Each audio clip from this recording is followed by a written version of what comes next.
So oko the US, now oko the state of Texas town bi wɔ friend Georgetown. Na inside Georgetown also no community bi wɔ friend Wolf Ranch. Na saa community efie wɔ hɔ nyinaa 100. Na saa 100 ni nyinaa no 3D printed. Efie ni nyinaa no ye the 3D printer na ye dia print. Na de omo ani sɛ ɛno ano sɛ omo afra anwea ne cement ne nsuo ne nneɛma also omo de fra obaga na ye bɛka sɛ o don concrete no. Omo wia no de gu machine nim na ano no 3D printer na ano no ayese u paste aye use ofie the way ano sitie no na e bugu so saa na e form structure na e pese e create no na omo say o pese o build a 3 to 4 bedroom house saa printer e betum de 3 weeks e de ahyehye fie ni nyina foundation ni de mo ana ombe ye de manpower nipa na be na edru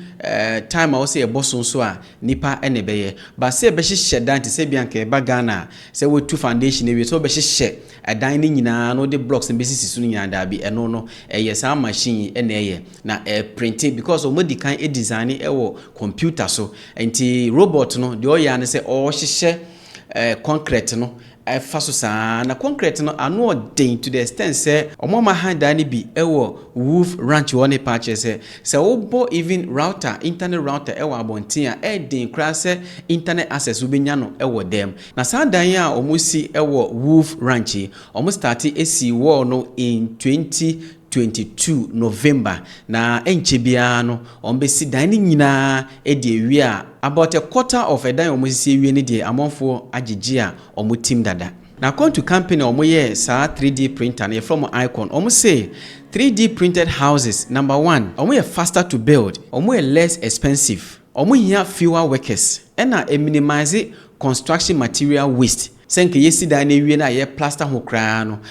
concrete cramp na ye be plaster amene gugu nchenchen kra se kra na enye small but omo say sa printing e minimize construction material waste na omo say edru baby kra na so omo si da na de hia na so omenya nipa baako any robot no te no say robot ne hihye na nipa no e monitor se e hihye ni yi ana na e resistant to water any harsh temperatures ade nka be ma e dan ho afurufura na say bisa na omo say da bi so omo nya si sa 3D printed houses here sa nneema ne nyina entumi affect e dan no na sa company I from Icon ye omo di kan si omo first 3D printed house ewo Austin in 2018 na saa semi bae na nasafo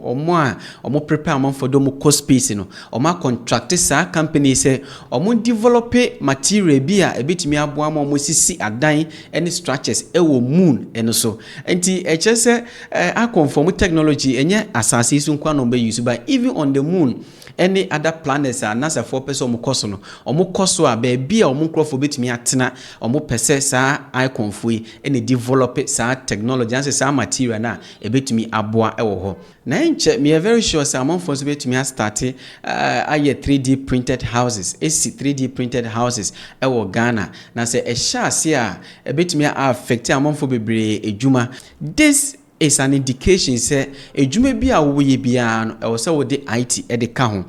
say wo ye mason ni a hwe niam betumi ha wo ejuma no na dwene ways nso betumi afa so and stay relevant even when say those technology no start eba ahase ya why be you say e was technology we and a whole community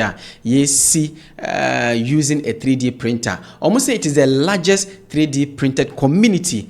ewo wiase nyina ma me hu adwenkyerɛ e the comment section e share bi another time bye.